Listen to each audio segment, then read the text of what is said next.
Hello दोस्तों। आप सभी का स्वागत है एक बार फिर से एल्टम साइंटिया में। एल्टम साइंटिया में जहाँ तक अभी हम लोग क्रैश कोर्स के बारे में देख रहे हैं, जल्द से जल्द रिवीजन करने के बारे में देख रहे हैं। तो इसमें जहाँ तक हमारा मोटो यही रहता है कि विद इन एन आवर हम लोग कितनी जल्दी एक चैप्टर को रिपीट कर सकते हैं, जिससे कि आप बार बार फास्ट फॉरवर्ड करके इसके कॉन्सेप्ट को अपने दिमाग में बिठा लें। हाँ, चूँकि ये पहली बार मैं बना रहा हूँ तो इसमें हो सकता है कुछ फैक्ट्स छूट जाते हैं, बट उतना आपको आई थिंक टॉलरेट करना चाहिए। और खैर वो सब तो और बातें हैं। चलिए हम लोग स्टार्ट करते हैं बिना मतलब की बातों पे ध्यान ना देते हुए। ओके, तो 2 चैप्टर्स को हम लोगों ने ख़त्म कर लिया था, जिसमें था द लिविंग वर्ल्ड और अगला जो था क्या था, बायोलॉजिकल क्लासिफिकेशन। तो लिविंग वर्ल्ड में जैसा कि पहले ही लेक्चर में मैंने बताया था कि इस यूनिट में टोटल हम लिविंग ऑर्गेनिजम्स के बारे में पढ़ने वाले हैं, क्लासिफिकेशंस के बारे में पढ़ने वाले हैं, यही सब जानने वाले हैं, डाइवर्सिटी कितनी है। तो पहले चैप्टर में हम लोग ने लिविंग को समझा और डाइवर्सिटी को समझा। क्योंकि ये बहुत मायने नहीं रखता, इसलिए एक चैप्टर में इसे इंक्लूड कर दिया गया। फिर दूसरे चैप्टर में आया बायोलॉजिकल क्लासिफिकेशन। बायोलॉजिकल क्लासिफिकेशंस को भी ना हम लोगों ने समझा सक्सेसिवली, कैसे बायोलॉजिकल क्लासिफिकेशन मॉडर्न लेवल पर पहुंचा है। उसके बाद हम लोगों ने देखा कि कुछ छोटे जो क्लासिफिकेशन के बाद जो कुछ छोटे ग्रुप आए उनको आपस में डिवाइड किया गया, और उनके इन्फॉर्मेशन कुछ छोटे थे तो उसी चैप्टर में उन्हें भी ख़त्म कर लिया गया।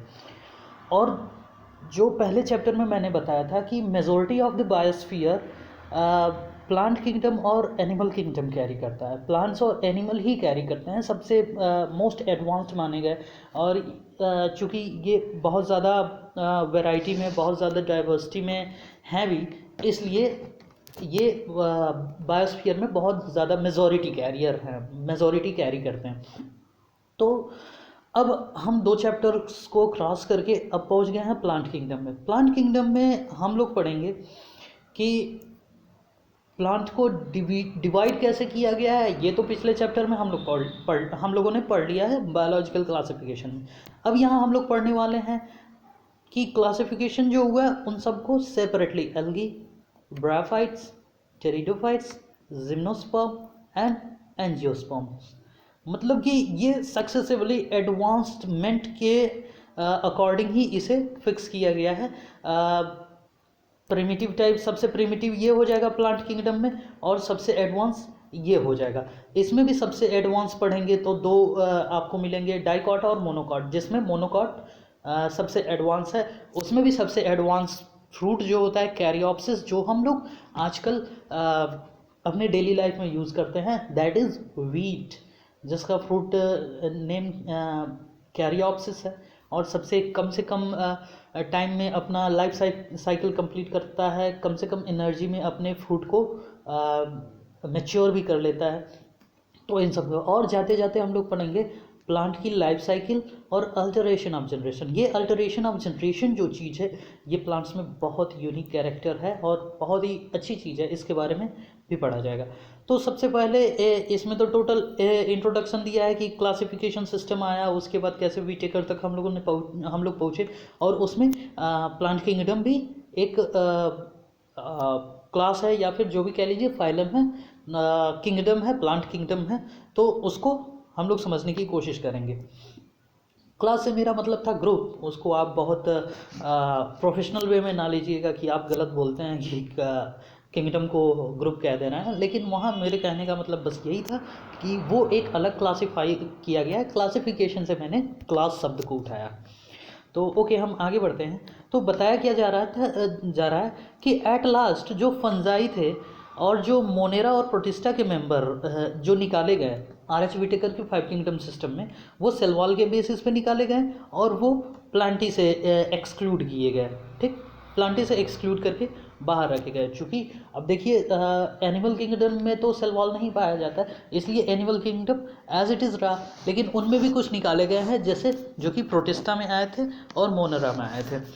ओके, अब यहाँ बताया जा रहा है कि साइनोबैक्टीरिया को that is also referred as blue green algae और नॉट एल्गी एनी मोर, मतलब कि एल्गी में साइनोबैक्टीरियाज को नहीं रखा गया, उन्हें बाहर कर दिया गया, मोनेरा या प्रोटिस्टा में किसी में एक में रखा गया। आगे क्लियर होगा कि किस में रखा गया है, अभी मैं नहीं क्लियर करने वाला। ओके, और मोस्ट ऑफ द आप लोगों को पता भी होगा, जो लोग देख रहे होंगे। अगर जो नहीं पता है तो काफ़ी मेहनत करने की ज़रूरत है आप लोगों को।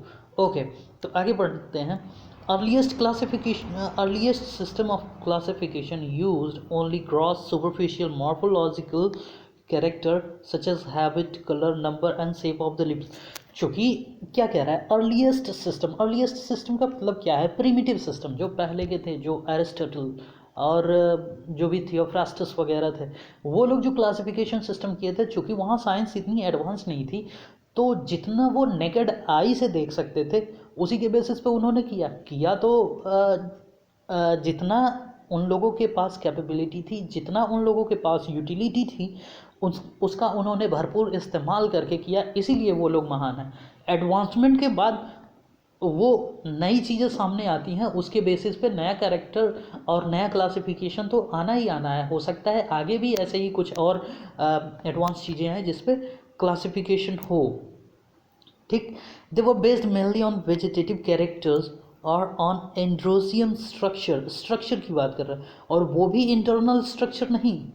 इंटरनल स्ट्रक्चर कैसे देख पाएंगे जब साइंस इतनी एडवांस ही नहीं है, तो इसलिए इसे आर्टिफिशियल क्लासिफिकेशन सिस्टम कहा गया था।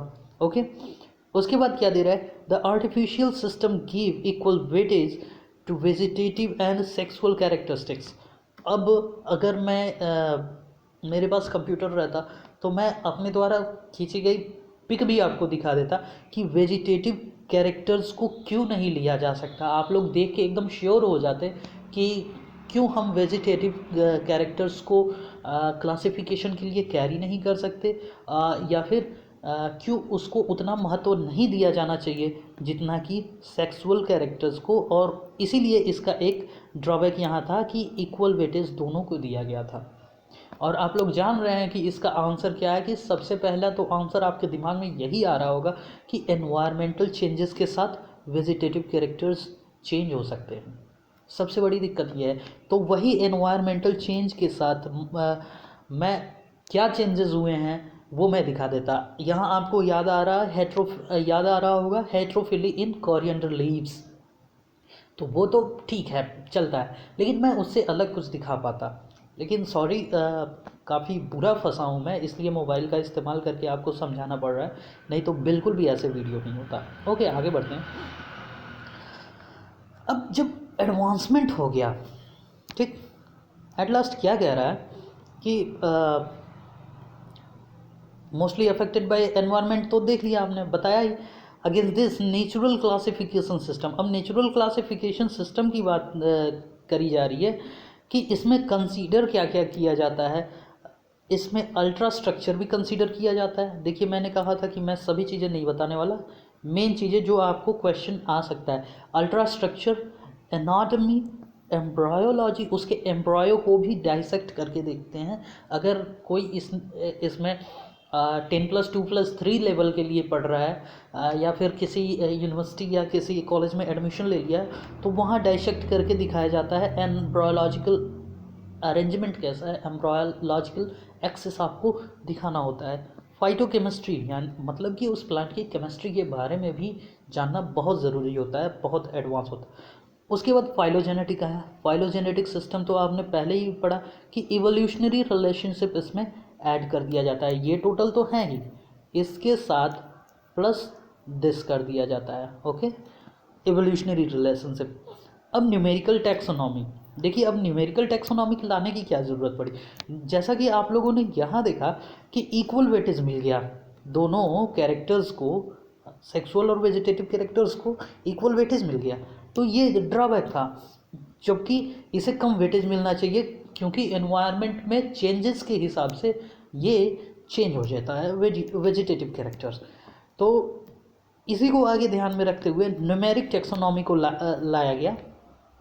ठीक, न्यूमेरिक टैक्सोनॉमी को लाया गया। इसमें सभी चीज़ों को एक प्रॉपर अरेंजमेंट में रखा गया और उनको एक मार्क प्रोवाइड कराया गया उनके प्रियोरिटी लेवल के हिसाब से। जैसे वेजिटेटिव कैरेक्टर्स को कम मार्क्स दिए गए और सेक्सुअली रिलेटेड कैरेक्टर्स को अधिक मार्क दिए गए। उस बेसिस पे यहाँ क्लासिफिकेशन स्टार्ट हुआ, ठीक। और यहाँ देखिए सबसे बड़ी बात, ऑल ऑब्जर्वेबल कैरेक्टर्स होते हैं, ठीक। ऑल ऑब्जर्वेबल कैरेक्टर्स होते हैं। ऑल ऑब्जर्वेबल कैरेक्टर्स होंगे तो कैरेक्टर्स बहुत सारे होंगे और इसे ह्यूमन बीइंग के करने की बश की बात नहीं है, इसलिए इनके लिए कंप्यूटर्स ज़रूरी होते हैं, ठीक। तब जाके ये न्यूमेरिकल टेक्सोनॉमी हो पाता है। उसके बाद फिर आता है साइटोटेक्सोनॉमी। साइटोसॉल की स्टडी की जाती है, okay, based on cytological information like chromosome number, structure, behaviour. Chromosome का नंबर क्या है, स्ट्रक्चर उनका कैसा है और वो कैसे बिहेव कर रहे हैं। उसके बाद आती है कीमोटेक्सोनॉमी। कीमोटेक्सोनॉमी में केमिकल कंस्टिट्यूएंट उनका देखा जाता है, उसमें किस तरह के फाइटोएलेक्जीन्स बन रहे हैं, किस तरह के अदर केमिकल्स सिक्रीट हो रहे हैं और क्या क्या पाया जाता है, इकोनॉमिकल इम्पोर्टेंस उनकी क्या आ रही है, तो इन सबको मिला के क्लासिफिकेशन किया जाता है, ठीक। अब आगे बढ़ते हैं। पहला जो इसमें ग्रुप आया एल्गी। एल्गी को सबसे पहले मैंने बताया कि बहुत प्रिमिटिव है। तो प्रिमिटिव ये प्लांट किंगडम में तो रखे गए, एक मिनट, प्लांट किंगडम में तो रखे गए। प्लांट किंगडम में क्यों रखे गए? फर्स्ट तो सेल वॉल इसमें यूकैरियोटिक जो न्यूक्लियस होता है और प्लांट की तरह इनकी जो फोटोसिंथेटिक पिगमेंट होती हैं वो जस्ट लाइक प्लांट्स होती हैं, तो इसलिए इन्हें रखा गया। जबकि और बहुत ज़्यादा कैरेक्टर इसके नहीं मिलते। सबसे बड़ी बात थी ये थैलॉइड स्ट्रक्चर होता है। थैलॉइड मतलब बस एक सैक है, इतना ही है कुछ, और उससे ज़्यादा नहीं है। हो सकता है सैक और मॉडिफाई हो जाए, सैक आपस में अपने आप को अरेंज कर ले, जिससे आप आगे वॉलवॉक्स के रूप में पढ़ेंगे, ठीक।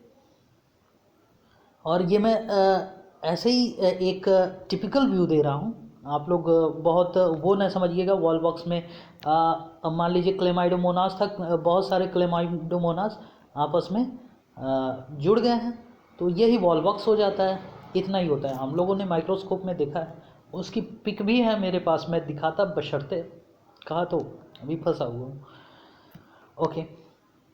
तो इसमें एग्जाम्पल है Volvox, Ulothrix, spirogyra and kelps, ये सब चीज़ें हैं। केल्प जो मैसिव फॉर्म होता है उसी की बात की जा रही है। केल्प होता क्या है? केल्प जो भी होता है एक प्लांट का, छोटे प्लांट का बहुत मैसिव और बहुत बड़ा पार्ट होता है, वो केल्प होते हैं। बस इतना ही कह सकते हैं आप, उससे ज़्यादा कुछ होता भी नहीं केल्प में।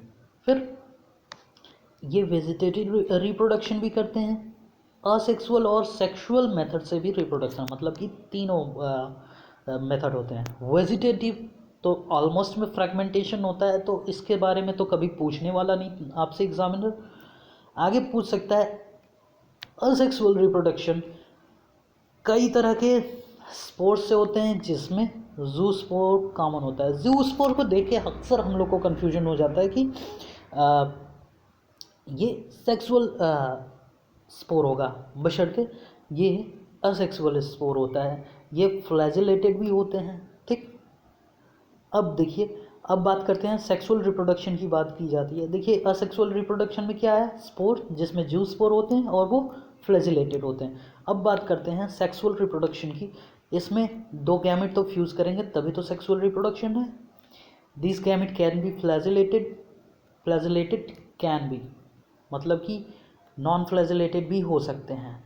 कभी कभी सिमिलर इन साइज होते हैं, आइसोगैमस हो जाएगा, कभी कभी डिसिमिलर इन साइज होते हैं। मतलब कि इसमें देखिए सेक्सुअल रिप्रोडक्शन या तो फ्लैजिलेटेड नॉन फ्लैजिलेटेड दोनों हैं, आइसोगैमस एनाइसोगैमस दोनों हैं। उसके बाद oogamous भी होते हैं, ठीक। oogamous में क्या होता है कि जो फीमेल गैमेट होती है वो काफ़ी बड़ी होती है, वो नॉन मोटाइल होती है और मेल गैमेट मोटाइल होता है। मतलब कि देखिए दोनों फ्लैजिलेटेड, दोनों नॉन फ्लैजिलेटेड, एक नॉन फ्लैजिलेटेड एक फ्लैजिलेटेड, मतलब हर तरह का रिप्रोडक्शन यहाँ मौजूद है, कोई दिक्कत नहीं है। वही चीज़ है। अब इसमें ओगैमस में वॉलवॉक्स और फ्यूकस, वॉलवॉक्स और फ्यूकस देखिए, क्लेमाइडोमोनास जो था ये होता है ना, क्लेमाइडोमोनास, यहाँ फ्लैजिला होता है और यहाँ nucleus and something other things होता है। तो ये तो प्रिमिटिव है, सबसे प्रिमिटिव है। अब देखिए ओगैमस को याद रखने का तरीका क्या है, याद रखने का तरीका, और ये एक फैक्ट भी है। तो जब ये प्रिमिटिव था, इसका काम नहीं चल पाया, तो इन्वायरमेंट में इसने अपने आप को वो किया, इवॉल्व किया। इवॉल्व किया तो बहुत सारे क्लेमाइडोमोनास आपस में क्लम्प बना के वॉलवॉक्स कॉलोनी बना लेते हैं। मतलब कि क्लेमाइडोमोनास कॉलोनी को ही वॉलवॉक्स कह लेते हैं। तो वो एडवांस फीचर ग्रेड कर लेते हैं, गेन कर लेते हैं, और उसके बाद फ्यूकस तो अपने आप एडवांस हो जाता है, जिसमें ओगैमस होता है। Oogamous type of reproduction is advanced, वो एडवांस रिप्रोडक्शन होता है। इसका भी आप लोग याद कर लीजिएगा, आइसोगैमस और एनाइसोगैमस में जैसे यूडोरीना है, उसको भी याद कर लीजिएगा। एग्जाम्पल तो ज़रूर याद होने चाहिए, एग्जाम्पल पूछेगा तो फिर उसके बाद दिक्कत होगी। यही है आपका वॉलवॉक्स, मतलब कि क्लेमाइडोमोनास कॉलोनी। इसके अंदर भी देखिए डॉटर कॉलोनी बन रही है, डॉटर कॉलोनी इसके अंदर बन रही है, मतलब कि जो डॉटर को है उसको सेफ किया जा रहा है, उसको पूरा इवॉल्व होने का मौका दिया जा रहा है। और यही आगे पढ़ेंगे एम्ब्रायोलॉजिकल डेवलपमेंट जो एडवांसमेंट को शो करता है, और यही एम्ब्रायोलॉजिकल डेवलपमेंट मैमल्स में सबसे एडवांस है, इसीलिए इनको एडवांस माना जाता है, क्योंकि एम्ब्रायोलॉजिकल डेवलपमेंट के लिए प्लेसेंटा स्पेशली अवेलेबल होता है वहाँ। ये है आपका स्पायरोगैरा। स्पायरोगैरा नहीं कह सकते, यूलोथ्रिक्स हो सकता है ये, क्योंकि स्पायरोगैरा और यूलोथ्रिक्स में ज़्यादा अंतर नहीं आता है। स्पायरोगैरा इसी का स्पाइरल फॉर्म स्पायरोगैरा हो जाता है। ये एग्जांपल आपको याद कर लेना है, शायद ये डिक्टियोटा होगा, शायद, मुझे बहुत कंफर्म नहीं है। डिक्टियोटा क्यों, डिक्टियोटा इसके ब्रांच तो देखिए ज़रा, ध्यान दीजिए, 2 ब्रांच हैं, सब में 2 ब्रांच, दो ब्रांच निकल के फिर 2 ब्रांच में डिवाइड हो जा रहे हैं। डिक्टियोटा हो गया, लैमिनेरिया, और ये एक क्या है, याद नहीं आ रहा है मुझे, फ्यूकस ये है। अभी इसके बारे में पढ़ा। फिर मेन क्या आ गया, पोरफायरा और पॉलीसिफोनिया। पोरफायरा को देखिए, पोरफायरा को समझने के लिए पोरीफेरा आपको याद है, पोरीफेरा स्पॉन्ज टाइप है और इसमें बहुत सारे पोर्स होते हैं, वही चीज़ है, इसीलिए कहा जाता है। बुक में उतना क्लियर नहीं दिखा सकता, लेकिन इसमें पोर्स होते हैं। पॉलीसिफोनिया, साइफन का मतलब क्या होता है, साइफन का मतलब पाइप होता है। तो पॉलीसिफोनिया जो होती हैं ये छोटे छोटे पाइप ही तो अरेंज हुए हैं इसमें, ठीक, पॉलीसिफोनिया है। और ये मैं याद करने के लिए नहीं बता रहा हूँ, ये इनका मेन फैक्ट है, बिना मतलब की चीज़ों पे कंफ्यूजन नहीं देने वाला आप लोग को। इसमें कुछ खाने वाले भी आइटम होते हैं एल्गी में, ठीक, लेमिनेरिया, सरगैसम, लेमिनेरिया से याद होगा आयोडीन वगैरह एक्सट्रैक्ट किया जाता है सरगैसम में, और 70 स्पीसीज, ये फिगर आपको याद रखना है, 70 species of marine algae. Fresh water की बात अलग है, मराइन एल्गी की बात हो रही है यहाँ, ठीक। कुछ हाइड्रोकोलॉइड्स फॉर्म करते हैं जो कि ट्रांसपोर्टेशन में हेल्प करता है, जैसे कि एल्गिन जो ब्राउन एल्गी से मिलती है, काराजिन जो रेड एल्गी से मिलती है, एगार ये बहुत अच्छा एक मीडियम होता है बैक्टीरिया वगैरह को ग्रो करने के लिए, एगार, ठीक। हम लोग को 10+2+3 में बनाने को मिलता है कि डेक्सट्रोज एगार मीडियम बनाइए जिस पे बैक्टीरिया को ग्रो करा के दिखाइए, तो वो सब करना पड़ता है। इसमें जेलिडियम ग्रेसिलेरिया भी मिलता है, ये भी आपको याद होना चाहिए, ठीक।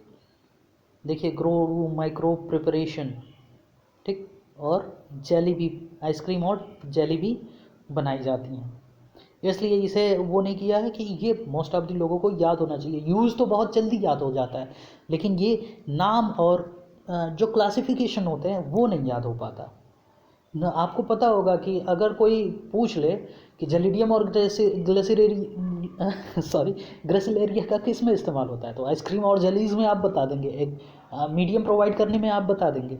लेकिन अभी पूछ दे आइसक्रीम और जेलीज को बनाने में किसका इस्तेमाल होता है, तो दिक्कत होगी आपको गेन करने में। कि जेलिडियम और ग्रेसिलेरिया के बारे में ही पूछ रहे हैं, आप पहले 3 बार उनसे पूछेंगे किस किस क्राइटेरिया में आप पूछ रहे हैं। उसी तरह क्लोरेला होता है सिंगल सेल, ये प्रोटीन रिच स्पीसीज़ होती है, जिसे हमारे जो एस्ट्रोनॉट्स होते हैं उसे भी फूड सप्लीमेंट की तरह ले जाते हैं स्पेस में यूज़ करने के लिए। 3 पार्ट में इसे भी बांटा गया, Chlorophyceae, Rhodophyceae, Phaeophyceae and Rhodophyceae. आप समझ रहे होंगे क्लोरो, फियो और रोडो, और तीनों तो कॉमन है ना, मतलब कि इनके पिगमेंट के हिसाब से बांटा गया है, यही चीज़ है। क्लोरोफाइसी के बारे में पढ़ लेते हैं। क्लोरोफाइसी में क्या है, इसमें देखिए सबसे पहले बताया गया है कि इसमें बहुत तरह के क्लोरोप्लास्ट पाए जाते हैं। क्लोरोफाइसी में डिस्कॉइड होता है, आई थिंक यूलोथ्रिक्स में ऐसा पाया जाता है। रेटिकुलेट, कप शेप्ड, स्पाइरल, स्पाइरोगैरा में पाया जाता है, यहीं से नाम उसको उसमें मिला है स्पाइरोगैरा, जो कि रिबन शेप्ड, यूलोथ्रिक्स स्पाइरोगैर। ठीक, इसमें पायरेनॉइड्स होते हैं, पायरेनॉइड्स और पायरेनॉइड्स जो मैं बोलूँ आपके दिमाग में आ जाना चाहिए, प्रोटीन बिसाइड स्टार्च।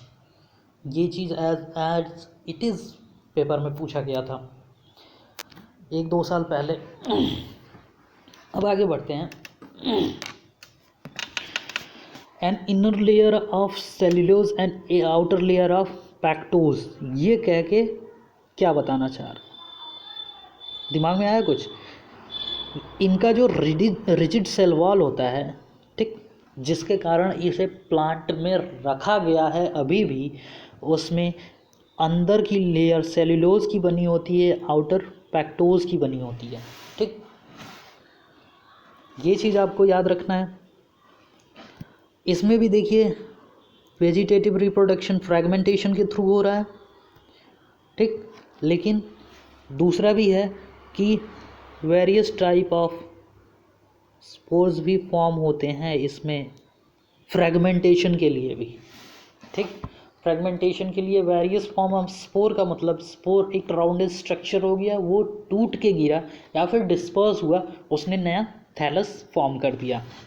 फिर बात आती है असेक्सुअल रिप्रोडक्शन की, जो कि फ्लैजेलेटेड जू स्पोर से होता है। ठीक, वहाँ जू स्पोर्स था, उसमें क्लासिफाई नहीं किया गया है कि फ्लैजेलेटेड है या नॉन फ्लैजेलेटेड है। ठीक, और इसमें भी एक और बढ़ गया, मतलब कि बड़ा नहीं है, जू स्पोरेंजिया में वो जू स्पोर्स, फ्लैजेलेटेड जू स्पोर्स फॉर्म होते हैं। यहाँ भी देखिए ज़रा, नहीं ठीक है, ओके, जूस्पोरेंजिया में जूस्पोर फॉर्म होते हैं। इसके एग्जाम्पल, क्लोरोफाइसी के एग्जाम्पल ना याद हो तो बेकार है पढ़ना। ठीक, इसका तो आगे इमेज भी आपको मिलेगा, इसका शायद आपने देख लिया है, इसको भी आपने देख लिया है, क्लेमाइडोमोनास। अब कलर्ड वो तो नहीं बता सकता मैं, इसका भी होगा मुझे लगता है आगे। तो इस तरह का स्ट्रक्चर होता है, यहाँ न्यूक्लियस होगा, ये आपका वो हो गया पिगमेंट, ग्रीन कलर का होगा, और वैक्यूल एक्सेट्रा पाया जाएगा। नेक्स्ट है फियोफाइसी। फियोफाइसी को ब्राउन एल्गी कहते हैं, इतना तो पता ही होगा। मैराइन हैबिटेट्स में ज़्यादातर पाई जाती हैं, प्राइमरली इन मैराइन हैबिटेट्स। अगर जो आपको फियोफाइसी फॉर श्योर देखना है या पाना है तो आपको मैराइन हैबिटेट्स की तरफ मूव करना होगा, कि उधर ही की तरफ मिलेगा। कुछ फिलामेंटस होते हैं, ये फिलामेंटस भी होते हैं। प्रोफ्यूजली ब्रांच्ड आपने देखा कि नहीं, डिक्टियोटा के बारे में कह रहा है।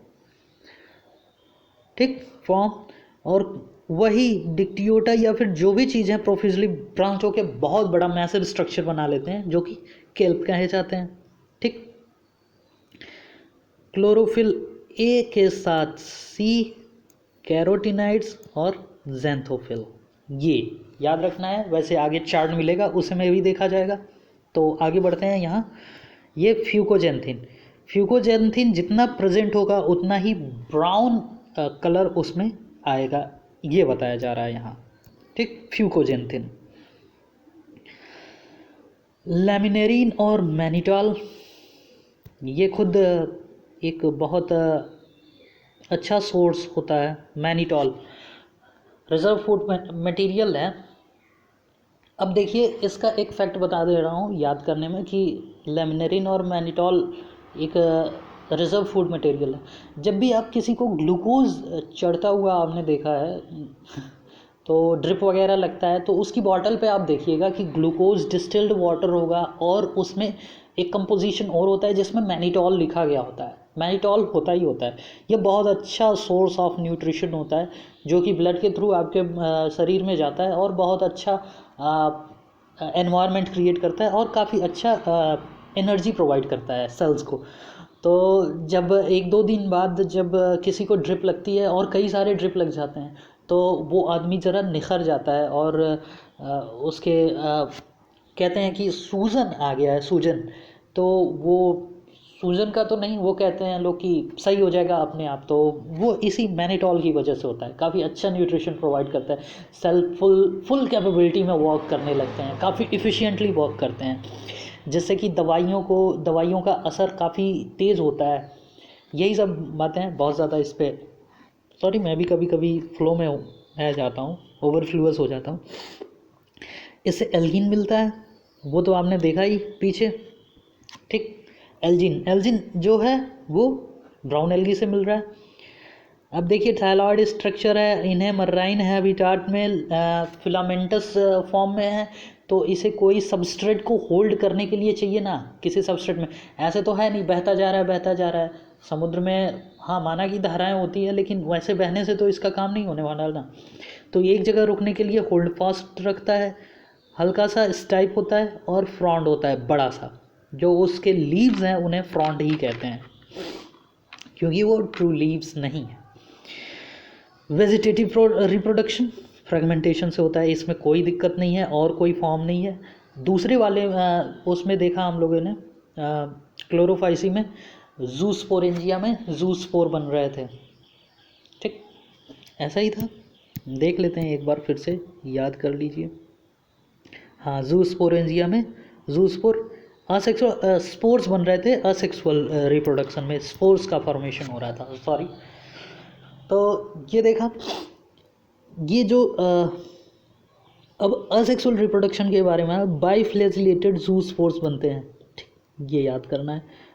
मतलब कि जूस्पोर वहाँ बने, इसे तुरंत कंपेयर करिए क्लोरोफाइसी में। फ्लैजिलेटेड जूस्पोर्स यहाँ भी हैं, सॉरी अरे हटो यार। फ्लैजिलेटेड जूस्पोर्स यहाँ भी हैं, यहाँ पे रहा, और फ्लैजिलेटेड जूस्पोर यहाँ भी है। मतलब कि इन दोनों में ये चीज़ें कॉमन चल रही हैं, पहले और दूसरे वाले में। फिर आगे बढ़ते हैं, कहाँ गया फ्लैजिलेटेड जूस्पोर। जो जूस्पोर पियर शेप्ड होते हैं, पायरीफॉर्म जिसे कहते हैं। Unequal laterally attached flagella, flagella जो होता है लैटरली अटैच्ड होता है। ठीक, लैटरल पोजीशन में होता है। अब सेक्सुअल रिप्रोडक्शन की बात करेंगे। सेक्सुअल रिप्रोडक्शन के लिए आइसोगैमस, एनाइसोगैमस और ओगैमस तीनों फॉर्म होते हैं। ठीक, गैमेट्स का फ्यूजन होगा ओगोनियम में, कभी वाटर में भी हो सकता है और कभी ओगोनियम में भी होता है। तो ओगोनियम देखिए, मैं कह रहा हूँ कि एडवांसमेंट इसी के लेवल पे देखा गया कि इसमें अब ओगोनियम का फॉर्मेशन होने लगा कुछ में, क्योंकि कुछ में तो वाटर में फर्टिलाइजेशन हो भी रहा है, कुछ में फर्टिलाइजेशन ओगोनियम में हो रहा है। इसके एग्जाम्पल आप याद करिए, Ectocarpus, Dictyota, Laminaria, Sargassum and Fucus. Okay, आगे बढ़ते हैं रोडोफाइसी पे। रोडोफाइसी क्यों कहा जाता है ये तो बताने की ज़रूरत है नहीं। पहले में ए और बी था क्लोरोफिल, दूसरे में ए और सी था, फ्यूकोजेंथिन था सबसे इम्पॉर्टेंट। ठीक, अब रोडोफाइसी में आर फाइको एरिथ्रीन को ध्यान दीजिएगा। एरिथ्रोसाइट आपकी रेड ब्लड सेल होती है एरिथ्रोसाइट, तो एरिथ्रीन की वजह से इसमें रेड पिगमेंट पाया जाता है। Majority found in warmer areas. ठीक, मेजॉरिटी जो होते हैं वो वार्मर एरिया में, गर्म एरिया में पाए जाते हैं, जहाँ वेल लाइटेंड रीजन होता है और क्लोज टू सरफेस होता है। ठीक, वेल लाइटेंड रीजन में तो होते ही होते हैं। इनका सबसे अच्छा ये होता है also in great depth. Great depth का मतलब ये है कि ये रेड क्यों है, ये रेड क्यों है। इनमें जो एक आर फाइको एरिथ्रीन होता है ये तो है। बीएससी में मुझसे सवाल पूछा था सर ने जब मैं ग्रेजुएशन में था कि इनको रेड होने की ज़रूरत क्यों पड़ी। ठीक, तो सबसे बड़ी बात ये होती है कि जो कलर जिस फॉर्म में होता है, जिस कलर में होता है, जो वस्तु जिस कलर की होती है उस कलर को वो एब्जॉर्ब नहीं कर पाती, उसको रेडिएट करती है, इसलिए वो कलर हम लोग को दिखता है। ये फिजिक्स की बात है, इसलिए फिजिक्स में हो सकता है आपको समझ में आए जब आप विकिरण पढ़ेंगे, एमिशन पढ़ेंगे, ब्लैक बॉडी वगैरह, तो वही कलर दिखता है जो पर्टिकुलर सब्सटेंस एब्जॉर्ब नहीं कर पाता और उसे एमिट करता है। तो रेड एल्गी ग्रेट डेप्थ में होने से रेड कलर की इसलिए हुई कि वो रेड, वहाँ बहुत गर्म चीज़ें होती हैं, कहा ना, also in great depth and majority found in warmer areas. तो वो वार्मर एरियाज में इसलिए वहाँ इंफ्रारेड लाइट ज़्यादा पेनेट्रेट करती है, उनकी पेनेट्रेशन पावर ज़्यादा होती है, तो इंफ्रारेड लाइट ज़्यादा अंदर तक पेनेट्रेट करती है, वहाँ हीट बहुत ज़्यादा हो जाता है, और उससे बचने के लिए ये रेड कलर पिगमेंट कैरी करती हैं। ओके, और उसका इस्तेमाल भी करती हैं कुछ हद तक, इसलिए ये रेड कलर का हो गया। असेक्सुअली बाय नॉन मोटाइल, अब क्या कहाँ गए हम लोग, यहाँ पे ये इंपॉर्टेंट है, asexually bye non motile, asexual reproduction, non motile spore होता है, वहाँ दोनों फ्लैजिलेटेड थे। पहले में फ्लैजिला था, शायद एपिकल या क्या कहते हैं कॉर्डल वे में था जो फ्लैजिला था, उसमें भी फ्लैजिला के भी कुछ प्रकार होते हैं, उसे पूरे लेक्चर में बताया जाएगा। सेक्सुअली बाय नॉन मोटाइल, जो सेक्सुअल रिप्रोडक्शन होता है वो नॉन मोटाइल क्या कहते हैं गैमेट से होता है, क्योंकि सेक्सुअल है तो उसे गैमेट से कहेंगे। और सेक्सुअल रिप्रोडक्शन इज oogamous। देखिए यहाँ आ गया oogamous, तो होता ही है, और accompanied by complex post fertilization development. Post fertilization development का मतलब क्या है, एम्ब्रायो का बनना, फर्टिलाइजेशन के बाद जाइगोट जब फ्यूज़ कर जाते हैं तो बनता क्या है, एम्ब्रायो बनता है ना। तो पोस्ट फर्टिलाइजेशन का मतलब है एम्ब्रायो का बनना और उसका डेवलपमेंट भी, क्योंकि कभी कभी कैरी करते हैं ये अपने एम्ब्रायो को अपने थैलॉइड बॉडी पे, पॉलीसिफोनिया और पोरफायरा। ऐसे क्लियर। अब बात आती है सेकंड की, Bryophyta. Bryophyta include mosses and liverworts. Moss तो मैं नहीं जानता, लेकिन लिवरवर्ट्स से आप समझ सकते होंगे कि ऐसे वर्ट्स, ऐसे उभार या ऐसे प्रोट्रूजन जो कि लीवर का शेप रखते हों। ठीक, इसमें देखिए आर्किगोनियो 4 आर्किगोनिया कैरी कर रहा है पहले में, और ये है एंथ्रीडियो 4, ये एंथ्रीडिया कैरी कर रहा है।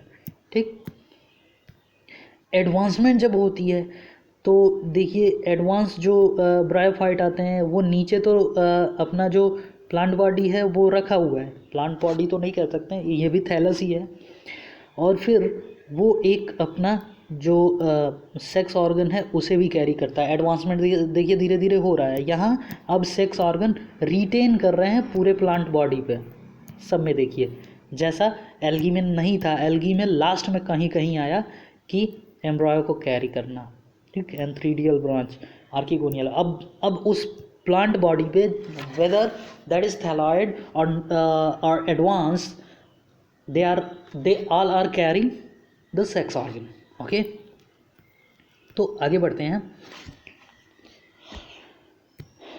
ब्रायोफाइट्स को amphibian of the plant kingdom कहते हैं, ठीक, वो तो पता ही होना चाहिए। कहाँ ये उगते हैं, हैबिटेट क्या है, डैम्प, ह्यूमिड एंड शेडेड लोकेलिटीज़, जहाँ मॉइस्चर हो, जहाँ दलदल टाइप का हो, पानी की बहुत अधिकता हो, जहाँ छाया भी रहता हो, ऐसे हैबिटाट होने चाहिए।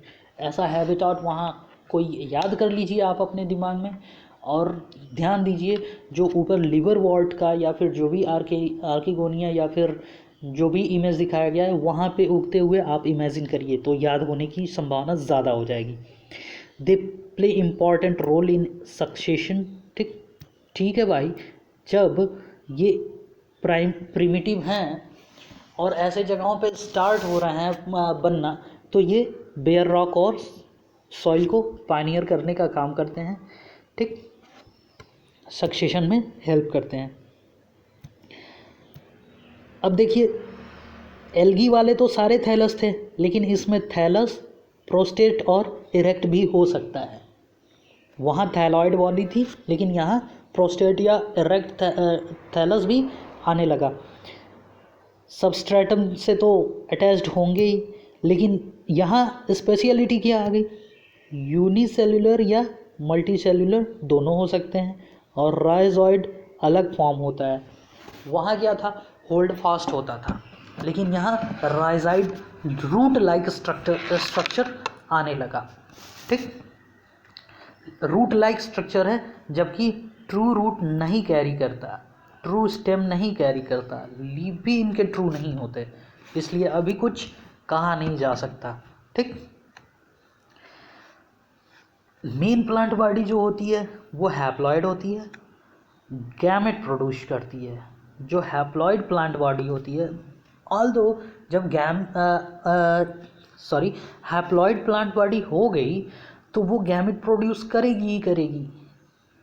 एन ऑलरेडी एन है तो एन प्रोड्यूस कर ले भाई, आसानी तो उसमें वही मिलने वाला है ना, इसीलिए गैमेटोफाइट करती हैं। अब देखिए इनमें जो सेक्स ऑर्गन होते हैं वो मल्टी सेल्यूलर होते हैं, ठीक, जो गैमेट प्रोड्यूस कर रहा है उसकी बात कर रहा है, जहाँ गैमेट प्रोडक्शन हो रहा है। मल्टी सेल्यूलर होते हैं, जिसे एक को मेल वाले को एंथ्रीडियम कहते हैं, दूसरे को उसमें जो फॉर्म होता है बाइफ्लैजिलेटेड एंथ्रोजोइड्स फॉर्म होते हैं। देखिए अब यहाँ कोई भी चीज़ ट्रू नहीं है तो इसे पॉलन या और कोई नाम हम बिल्कुल भी नहीं दे सकते, तो एंथ्रोजोइड कह रहे हैं। और जूओइड, ऑइड मतलब क्या होता है, लाइक, आइड ऑइड जहाँ जुड़ रहा है वहाँ लाइक कहते हैं। एंथर से निकला हुआ जू मतलब एनिमल लाइक स्ट्रक्चर, इसको कहते हैं एंथ्रोजोइड। उसी तरह आर्किगोनियम होती है जो फ्लॉस शेप होती है, जिसमें सिंगल एग का फॉर्मेशन होता है। अब इसी को हम समझने की कोशिश करेंगे कि जहाँ कभी कभी डिप्लॉयड बॉडी स्ट्रक्चर आ रही है, डिप्लॉयड स्ट्रक्चर आ रहा है, वहाँ ये आर्किगोनिया या फिर जो सिंगल एग का फॉर्मेशन हो रहा है वो कैसे होगा, और ये जो एंथ्रोजोइड बन रहे हैं वो कैसे बनेंगे, इनको जानना ज़रूरी है, ठीक। तो अब आगे बढ़ते हैं। एंथ्रोजोइड आ गया, एंथ्रोजोइड का ट्रांसफ़र हो गया आर्किगोनिया के जो ये जो फ्लास्क शेप स्ट्रक्चर है वहाँ तक, अब वहाँ फ्यूज़न हो गया, तो जाइगोट जो है वो तुरंत रिडक्शन डिवीज़न में नहीं जाते, ठीक। तो वो जो जाइगोट है वो मल्टीसेल्यूलर बॉडी बनाता है। अब वो बनाएगा स्पोर, मतलब कि जाइगोट फ्यूज़ हुआ तो वो तुरंत कोई और चीज़ नहीं बना रहा है, वो अब कह रहा है नहीं मैं स्पोर बनाऊंगा, इसलिए मुझे तैयार करना है स्पोरोफाइट, ठीक। तो अब स्पोरोफाइट जो बनता है वो फ्री लिविंग नहीं होता है, उसी प्लांट पे होता है, ठीक। गैमेटोफाइट पे ही स्पोरोफाइट होता है, जैसा कि ये दिखाया गया है यहाँ, वही समझाने की कोशिश किया गया है। ये स्पोरोफाइट है आपका, ये स्पोरोफाइट है, ये गैमेटोफाइट है, ठीक। गैमेटोफाइट, गैमेटोफाइट, स्पोरोफाइट, स्पोरोफाइट, ठीक। ये बताने की कोशिश की जा रही है। यहाँ भी देखिए ये स्पोरोफाइट है, देखिए यहाँ पे तो ऐसे ही बता दिया गया है, ठीक। और ये नीचे वाला गैमेटोफाइट हो गया, ठीक। अब आगे बढ़ते हैं, कहाँ पे थे हम लोग? हाँ, जाइगोट तुरंत रिडक्शन डिवीजन में नहीं जाता है, डिप्लॉयड हो गया है ना, तो डिप्लॉयड हो गया है तो अब डिप्लॉयड स्पोरोफाइट बना रहा है, ठीक। अब देखिए some cell of the sporophyte undergo reduction division. भाई सीधी सी बात है, जाइगोट से जो एंथ्रोजोइड और आर्किगोनियम फ्यूज़ हुए हैं तो 2n बॉडी स्ट्रक्चर हो गया है कि नहीं, और 2n बॉडी स्ट्रक्चर हो गया तो स्पोरोफाइट बने, और स्पोरोफाइट बन गए तो वो जो प्लांट बॉडी बनेगा वो 2n होगा, और रिडक्शन डिवीजन के थ्रू हैप्लॉइड स्पोर्स बनाते हैं, और ये हैप्लॉइड स्पोर्स जर्मिनेट होकर फिर गैमेटोफाइट बनाते हैं। इसी अल्टरेशन ऑफ जनरेशन की बात की जा रही थी। n से 2n हुआ, 2n से फिर n में वो आ गया, अल्टरनेट किया, 2n पे रुका नहीं। ये बहुत कम इकोनॉमिक इम्पोर्टेंस रखते हैं, पीट प्रोवाइड कराते हैं, कोयला, और इकोलॉजिकल इम्पोर्टेंस ज़्यादा रखते हैं। ध्यान दीजिएगा, इकोनॉमिक और इकोलॉजिकल में बहुत ज़्यादा डिफरेंस है। इकोलॉजिकल बेयर रॉक के सक्सेशन के बारे में कहा जा रहा है, इसलिए ग्रेट इकोलॉजिकल इम्पोर्टेंस दिया जा रहा है, बट जबकि इकोनॉमिक इम्पोर्टेंस बहुत कम है। कुछ कोयले प्रोवाइड कराते हैं, कुछ हाइग्रोस्कोपिक होते हैं, बस इतना ही है। इनका भी स्ट्रक्चर, लिवरवॉर्ड का भी स्ट्रक्चर थैलॉइड होता है। Example Marchantia, leaf like appendages होते हैं, स्टेम लाइक, ये तो समझा ही।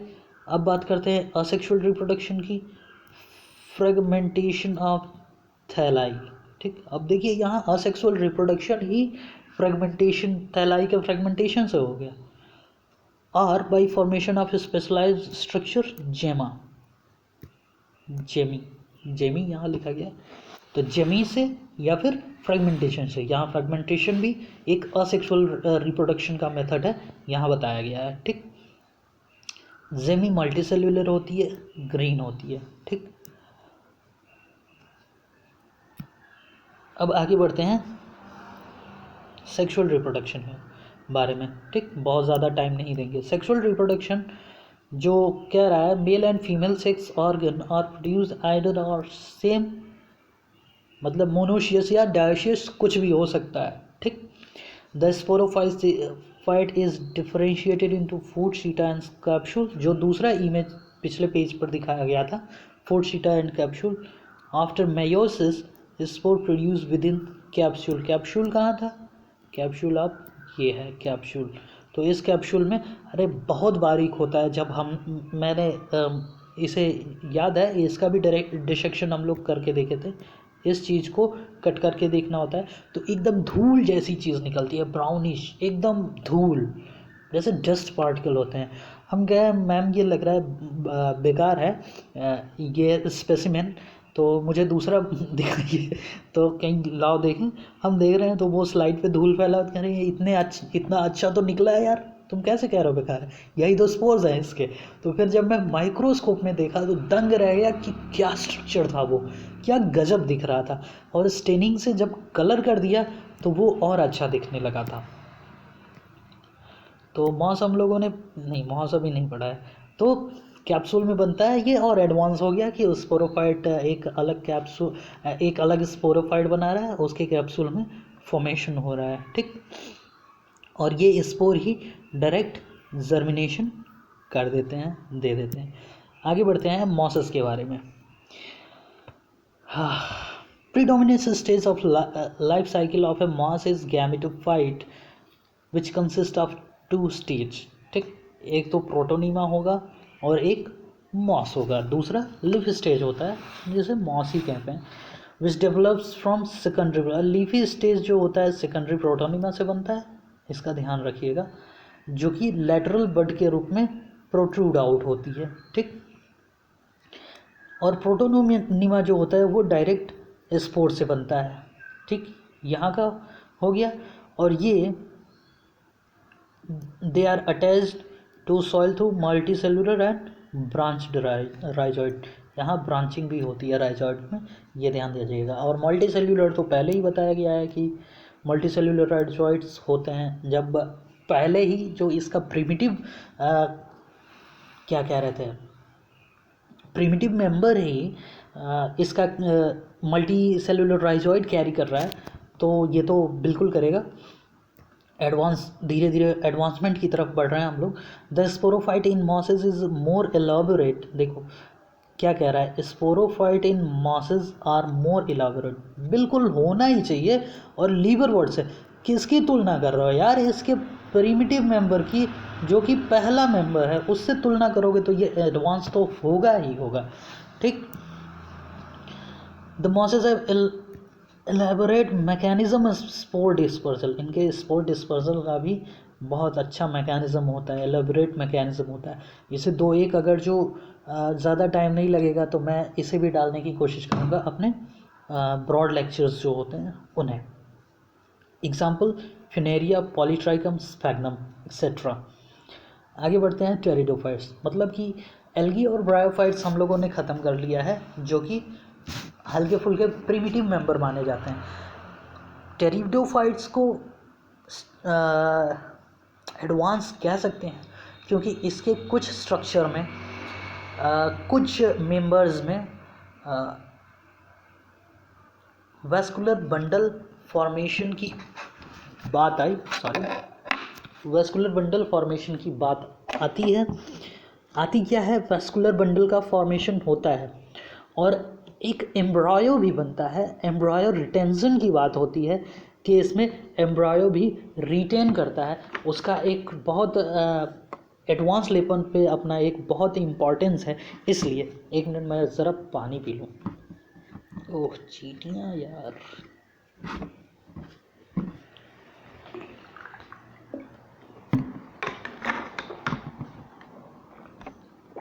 ओके, तो अब बात करते हैं टेरिडोफाइट्स की।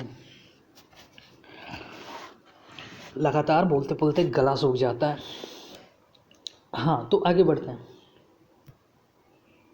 टेरिडोफाइट्स फिर बात करते हैं। इसमें देखिए अब दे रहा है कि first terrestrial plant to possess vascular bundles that is xylem और फ्लोएम। हैबिटेट क्या है, कूल, डैम्प और शेडी प्लेस, ठीक, सेम एज ब्रायोफाइट, मतलब जहाँ ब्रायोफाइट है वहाँ टेरिडोफाइट भी उग सकते हैं। एल्गी तो टोटली इन वाटर रहते थे, हल्का फुल्का बहुत कभी कभी रेयरली साइड में आते हैं, मतलब कि वहाँ भी पानी रहना ही रहना चाहिए, मस्ट है, ठीक। अगर जो पानी निकला तो वो स्पोर का फॉर्मेशन कर जाएंगे, रिटेन कर जाएंगे, लेकिन पानी आएगा तभी वो डेवलप कर पाएंगे। जबकि ब्रायोफाइट का आपने क्या देखा कि ब्रायोफाइट उस वाटर बॉडी के किनारे कुछ मेंबर्स हल्के पानी में, कुछ पानी के हल्का सा ऊपर और कुछ हल्का सा दूर, तो उस इसी तरह से डेवलप हो रहा है। पानी से धीरे धीरे लाइफ टेरेस्ट्रियल लैंडस्केप की तरफ आ रही है, तो हम देख रहे हैं इनका जो हैबिटेट है। हैबिटेट जब इनका सॉइल कंडीशन में होता है, सैंडी और सॉइल कंडीशन में होता है, तो ये बहुत अच्छा ग्रो करते हैं। ओके, मेन प्लांट बॉडी इसमें स्पोरोफाइट हो जाती है, ठीक, मेन प्लांट बॉडी स्पोरोफाइट हो जाती है। उसमें था क्या था, पिछले दोनों में गैमेटोफाइट थे। चलिए इसमें देखिए true root, true stems and leaves आ गए। These organ well differentiated vascular tissue इनमें वेल डिफरेंशिएटेड होता है। कुछ माइक्रोफिल्स होते हैं जिसका एग्जांपल सेलाजिनेला है, ये भी क्वेश्चन बहुत कंफ्यूज करता है। कुछ मैक्रोफिल्स होते हैं, फॉर्म्स। तो दोनों को ना याद करके एक को आप याद कर लीजिए, मैक्रोफिल्स, मैक्रोफिल्स को याद कर लीजिए। फॉन को आपने देखा है, आगे इमेज में दिया तो होगा, एक मिनट मैं देख लेता हूँ। यही है फॉन ना, सी वाला। तो फॉन की पत्तियाँ देखिए, ये एक पत्ती होता है पूरा नीचे से। अब ये जिसका इंसीजन रैकिस तक पहुँच जाता है उसे कंपाउंड लीफ कहते हैं, जबकि लीफ तो ये पूरी एक ही है ना, इसलिए ये मैक्रोफिल इसलिए कहते हैं। ठीक, तो जब फॉर्न मैक्रोफिल है तो दूसरा एग्जाम्पल क्या बचा, माइक्रोफिल। तो फॉर्न में आप मैक्रोफिल तो देख ही लिए, माइक्रोफिल में बचेगा कौन, दूसरा सेलाजिनेला ही बचेगा। ओके, आगे बढ़ते हैं। कहाँ थे हम लोग, हाँ, मैक्रोफिल्स इन फॉर्न। Sporophyte bear sporangia that is subtended by leaf-like appendages called sporophyll। तो अब देखिए इनका रिप्रोडक्शन कैसे हो रहा है। स्पोरोफाइट जो होते हैं वो स्पोरेंजिया बनाते हैं, ठीक, जिसमें स्पोरेंजिया बनाते हैं जो कि एक लीफ लाइक स्ट्रक्चर होता है जिसे स्पोरोफिल कहते हैं। फिल मतलब पत्ती और स्पोरोफिल मतलब स्पोर कैरी करने वाली पत्ती। कुछ ही कहीं कहीं ये स्पोरोफिल ही एक कॉम्पैक्ट स्ट्रक्चर बना लेते हैं आपस में अरेंज होके, जिसे स्ट्रोबिलाई कह देते हैं, स्ट्रोबिलाई या कोन कह देते हैं। आगे देखेंगे जिम्नोस्पर्म में ये कोन बहुत बड़े बड़े हो जाते हैं। ठीक, तो ये स्ट्रोबिलाई, और ध्यान दीजिएगा बहुत बड़े बड़े कोन हो जाते हैं तो फिर आप देखेंगे भी जिम्नोस्पर्म के बहुत कम एग्जाम्पल्स एनवायरनमेंट में पाए जाते हैं, और कुछ तो लिविंग फॉसिल्स भी कहे जाते हैं।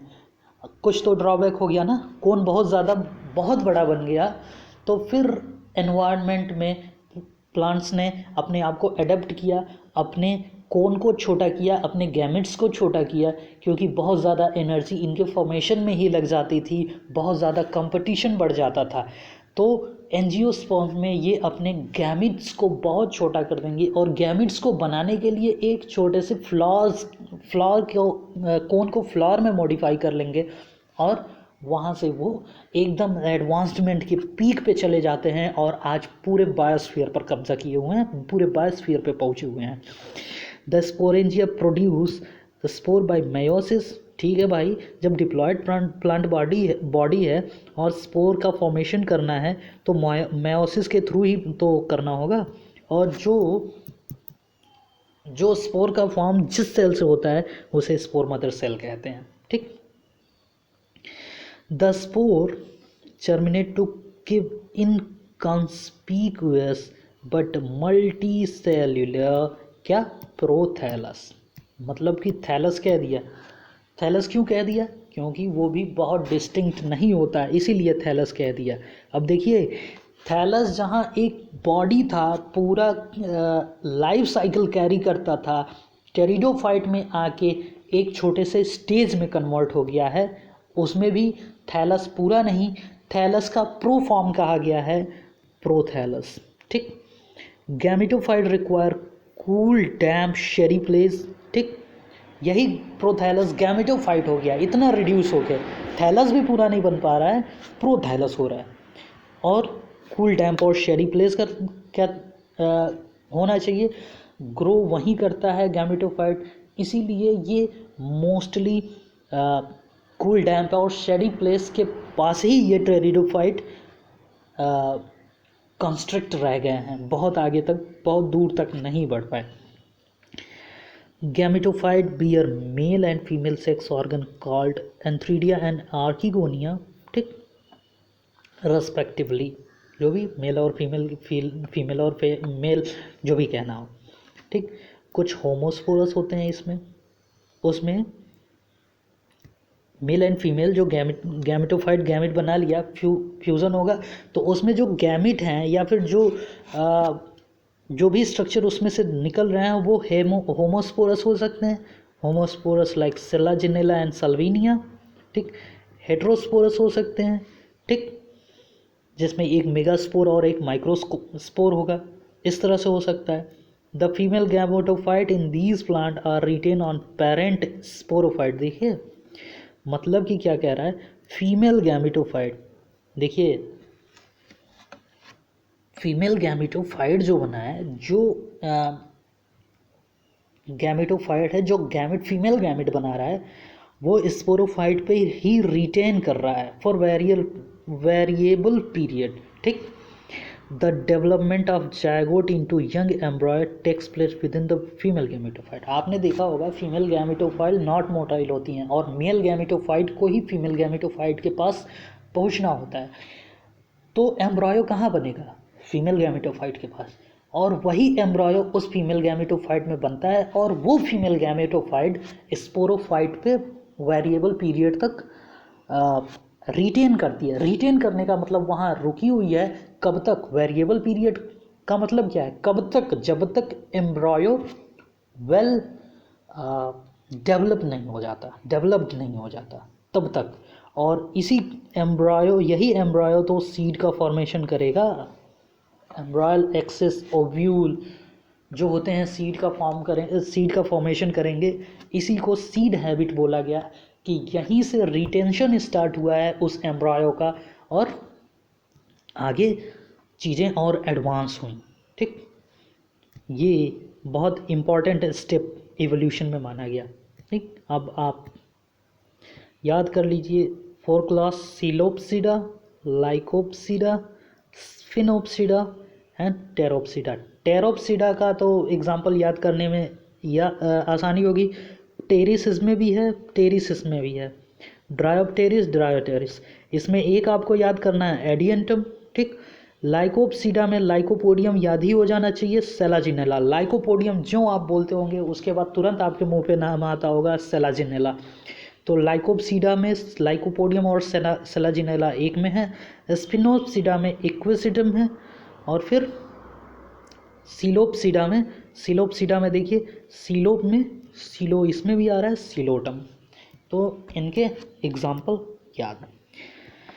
जिम्नोस्पर्म, तो अब इसको मैं डिफ्रेंशिएट करूं तो वो तो आपको याद होना ही चाहिए। ठीक, सिकोया जो है लिविंग फॉसिल के रूप में रेडवुड ट्री भी बोलते हैं। ठीक, टालेस्ट ट्री स्पीसीज बोला गया।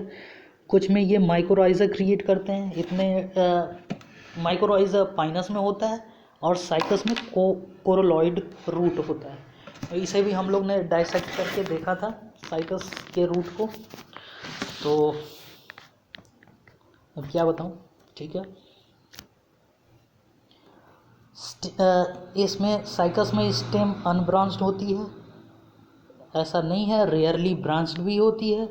ये हम लोग के सर ने बताया और हम लोगों ने देखा भी, जो हम लोग का बोटेनिकल गार्डन था उसमें जो ये था, क्या कहते हैं, साइकस का पेड़ था, वहाँ साइकस लगा हुआ है, तो वो उसमें 2 ब्रांचिंग थी, इस तरह की 2 ब्रांचिंग थी। इस पे लीव्स लगे हुए हैं, इस पे लीव्स लगे हुए हैं, क्राउन टाइप लीव लगा होता है, वो तो समझ ही सकते हैं आप। तो ये रेयरली ब्रांच भी होता है। पाइनस जो होता है ब्रांच भी होता है। पाइनस को आपको देखना हो तो मैं अक्सर देखा हूँ दिल्ली में, जब वो नॉलेज पार्क की तरफ जाते हैं तो वहाँ बहुत सारे लगे हुए हैं, साइकस और पाइनस ही तो लगे हुए हैं, क्योंकि वहाँ कंडीशन बहुत हार्श होती है और ज़ेरोफिटिक कंडीशन होती है, तो वहाँ यही सब टॉलरेट कर सकते हैं। द लीव्स में भी सिंपल और कंपाउंड। अरे सिंपल और कंपाउंड की बात कर रहे हो, इतने एडवांस लीफ हैं। Cycas the pinnate leaf persist for few years, बिल्कुल करते ही करते हैं। कॉनिफर्स में नीडल लाइक लीव्स हो जाते हैं, जिसमें पाइनस है। पाइनस का भी फोटो है, अब इसमें तो दिखा नहीं सकता मैं। इसमें थिक क्यूटिकल और संकन स्टोमाटा होता है, क्योंकि ये ज़ेरोफिटिक कंडीशन में बहुत हार्श कंडीशन में रहते हैं, इसलिए। सेम ये पेड़ आप देख सकते हैं, आप देखिए ये जो पेड़ है ये भी फीमेल साइकस है, क्योंकि ये डायोशियस होते हैं, तो डायोशियस होते हैं इसलिए ये फीमेल है। और इसमें देखिए ये ब्रांच ऐसे ही रहने वाला है, तो ये ब्रांचिंग इसमें कहाँ होगी, था जब मेल जो इसका प्लांट होता है उसमें कभी कभी ब्रांचिंग हो जाती है क्योंकि वो बड़े होते हैं। जो ये होते हैं पाइनस है, इसमें देखिए ब्रांचिंग भी है, बहुत अच्छी ब्रांचिंग है और होती भी है। ये भी स्ट्रोबिलाई कौन फॉर्म करेंगे? बिल्कुल भाई, स्ट्रोबिलाई और कौन फॉर्म ही नहीं करेंगे, बहुत बड़े बड़े स्ट्रोबिलाई और कौन फॉर्म करते हैं साइकस। और पाइनस ज़रा छोटा होता है पाइनस का कोन।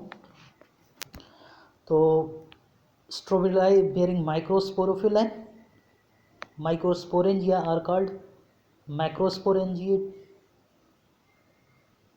माइक्रोस्पोरेंजिएट या मेल स्ट्रोबिलाई।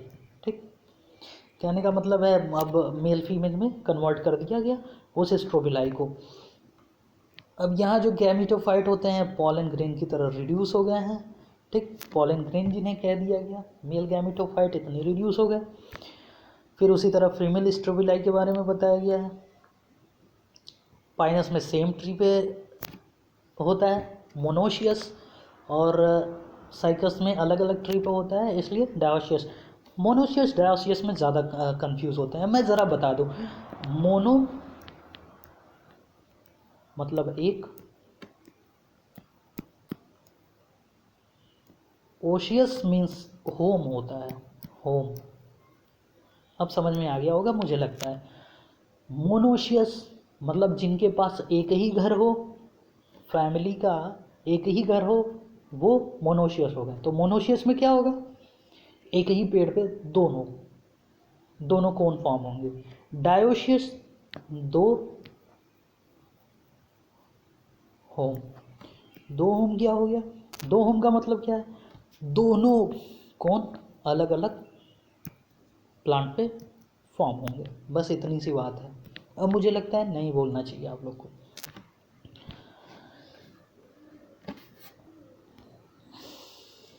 अब हाउएवर इन साइकस, अब साइकस की बात की जा रही है, एक minute. However in Cycas male cone and megasporophyll are borne in different trees, मतलब डायोशियस कंडीशन है। दो ओव्यूल और बर्न और मेगास्पोरोफिल, ठीक है, ओव्यूल तो मेगास्पोरोफिल पे ही बनेगा, शुरू से बनता आ रहा है और लास्ट तक बनेगा। ठीक, फीमेल कोन में क्लस्टर हो जाता है। मेगास्पोर मदर सेल मेयोटिकली डिवाइड होके एक 4 मेगास्पोर को फॉर्म करेगा, उसमें से 3 डिजेनरेट हो जाएंगी और एक मेगास्पोरेंजियम में क्लोज हो जाएगा। ठीक, और मल्टी सेल्यूलर फीमेल गैमेटोफाइट में का फॉर्मेशन करेगा। ठीक, bears 2 or more archegonia are female sex organ. ठीक, एक या दो या दो से अधिक आर्किगोनिया भी कैरी कर सकती हैं, जिसे फीमेल सेक्स ऑर्गन कहते हैं। Unlike bryophyte and pteridophyte, in gymnosperm male and female gametophyte do not have independent free living existence। जैसे उसमें जो थे फ्री लिविंग एग्जिस्टेंस कैरी करते थे गैमेटोफाइट, टेरिडोफाइट में भी हल्का सा होता था, फीमेल बॉडी रिटेन करने लगी थी, मेल गैमेटोफाइट तो अलग ही होता था। तो फ्री लिविंग एग्जिस्टेंस इसमें नहीं होता। अब ये टोटली वो अपने स्पोरोफाइट पर ही रिटेन करने लगे। ठीक, जाइगोट जो होता है, अब जो भी चीज़ें हैं, पॉलीग्रेन रिलीज होता है तो कैरी होता है फीमेल गैमेटोफाइट तक, फिर जाइगोट का निर्माण होता है, डेवलपमेंट होता है, और एम्ब्रायो और ओव्यूल सीड में कन्वर्ट हो जाता है। ठीक, जाइगोट एम्ब्रायो बना लेता है और ओव्यूल सीड में कन्वर्ट हो जाता है। ओके, अब बात आती है एंजियोस्पर्म की। Unlike the angiosperm where the ovule are naked, angiosperm और फ्लावरिंग प्लांट, देखिए जहाँ भी आपको फ्लावर देख किया वो एंजियोस्पर्म ही है, वो पेड़। ठीक, the pollen grain and ovule are developed in specialised structure called flowers. मतलब कि जो कोन बना रहे थे उसका इम्पोर्टेंस ख़त्म हो गया, काफ़ी दिक्कत हुई प्लांट को एनवायरनमेंट टॉलरेट करने में, इसलिए उन्होंने कहा कि अब मुझे ज़्यादा खर्च अपने कोन बनाने पर नहीं, अपने वेजिटेटिव कैरेक्टर्स को, अपने अपने आप को सही करना चाहिए, जबकि अपने रिप्रोडक्टिव ऑर्गन को मॉडिफाई करके या फिर रिड्यूस करके एक जिससे काम चल सके उसको बनाना चाहिए। अब देखिए, मैं इसके बारे में एक और सपोर्टिंग फैक्ट दूं। कभी आपने वीट का फ्लावर देखा है?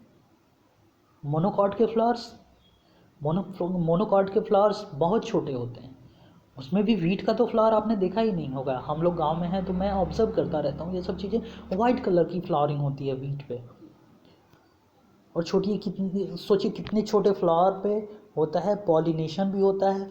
एक ईयर में, एक बाली में कितने वो हो जाते हैं, कितने गेहूं हो जाते हैं, मतलब कि सारे के सारे प्लांट, सारे के सारे फ्लावर पॉलिनेट भी हुए हैं।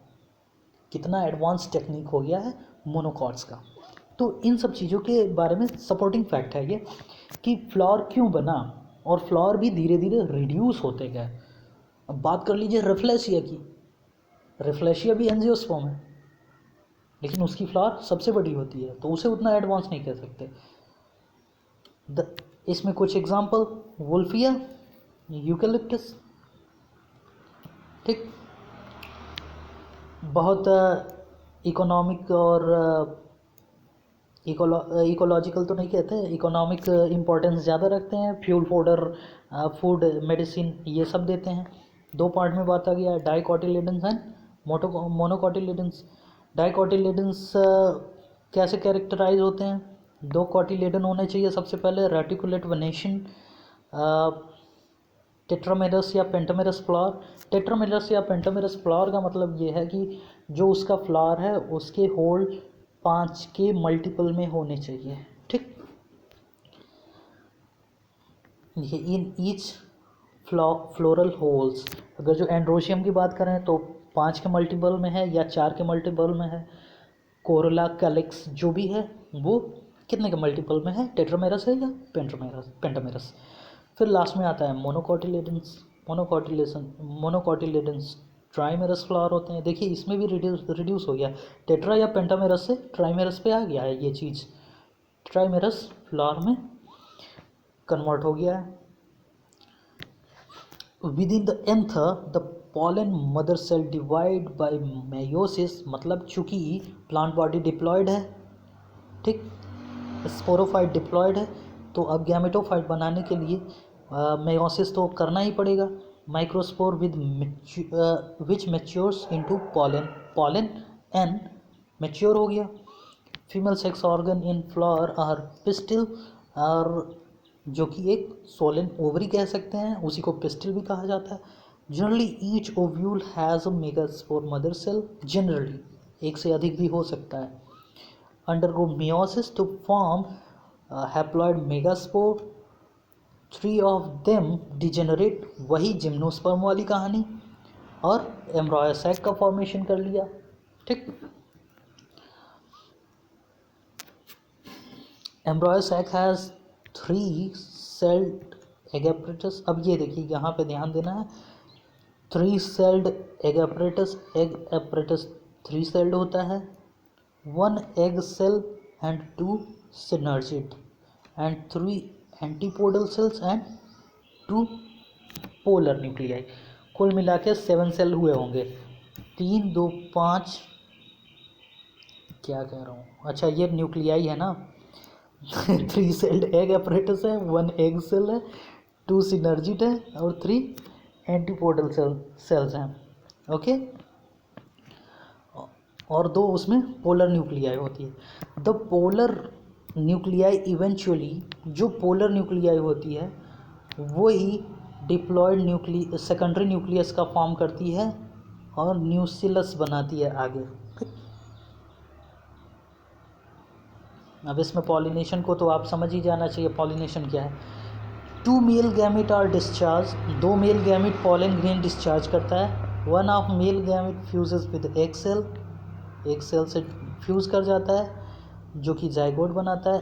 1 other gamete fuses with diploid secondary nucleus, जो पेयर में सेकेंडरी न्यूक्लियस थे उससे फ्यूज़ हो जाता है and produce triploid primary endosperm, primary endosperm because of the occurrence of double fertilization, इसे ही कहते हैं, क्योंकि दो न्यूक्लियस फ्यूज कर रहा है। एक तो डिप्लॉयड, पहले डिप्लॉयड क्या, हाँ, पोलर न्यूक्लियाई जो थी वो फ्यूज़ की हैं, जो कि ट्रिप्लॉयड हो गई, और जो थी द सिनर्जी और एंटीपोडल सेल डिग्रेड हो जाते हैं। ओव्यूल सीड में और ओवरी फ्रूट में। ये इनका लाइफ साइकिल है। 2n stage, n n n ही है, ठीक। यहाँ तक इनका टोटल वही चल रहा है। यहाँ से फ्यूज़ हुआ, ये जाइगोट फिर 2n कंडीशन में आ गया, 2n कंडीशन में आ गया, फिर 2n कंडीशन रिटेन हो गया। यही अल्टरनेशन ऑफ जनरेशन है।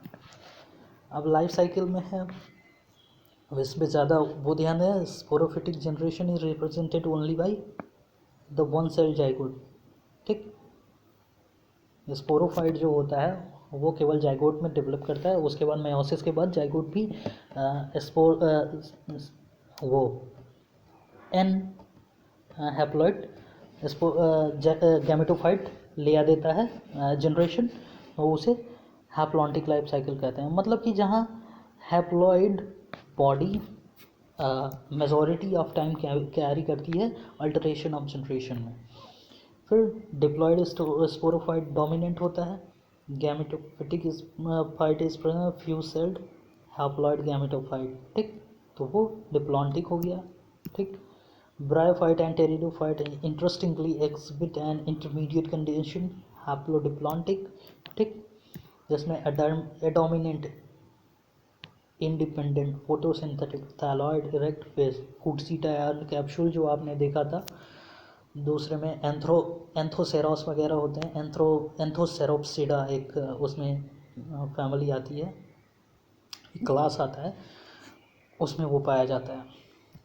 And it alternate with short lived multi nuclear sporophyte totally पर, मतलब कि इसमें एन और 2n जो बॉडी होती है, 2n जो बॉडी होती है, एक अच्छा खासा टाइम कैरी करते हैं आपस में, जो भी लाइफ साइकिल होती है, ठीक।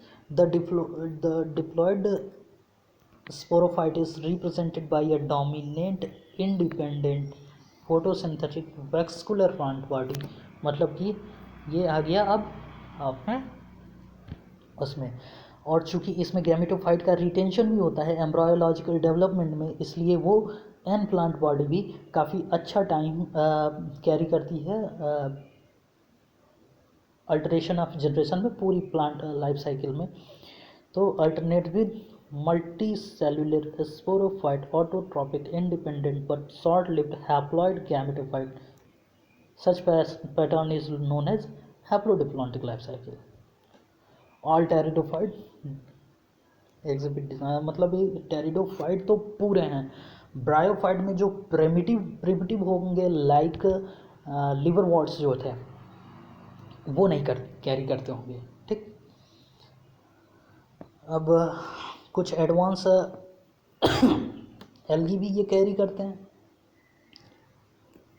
कैल्प हो गया, पॉलीसिफोनिया हो गया, उसमें बताया ही था। एक्टोकार्पस ये एक्सेप्शन है, तो इनको याद करना ज़रूर चाहिए।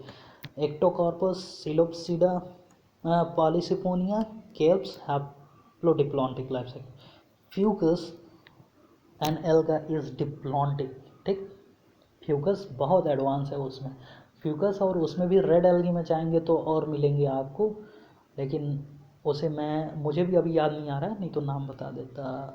बहुत लंबा नाम था उसमें, सर ने बताया था। ओके, तो ये रहा इसका चैप्टर 3 प्लांट किंगडम। तो पढ़ते रहिए, याद करते रहिए। Thank you very much.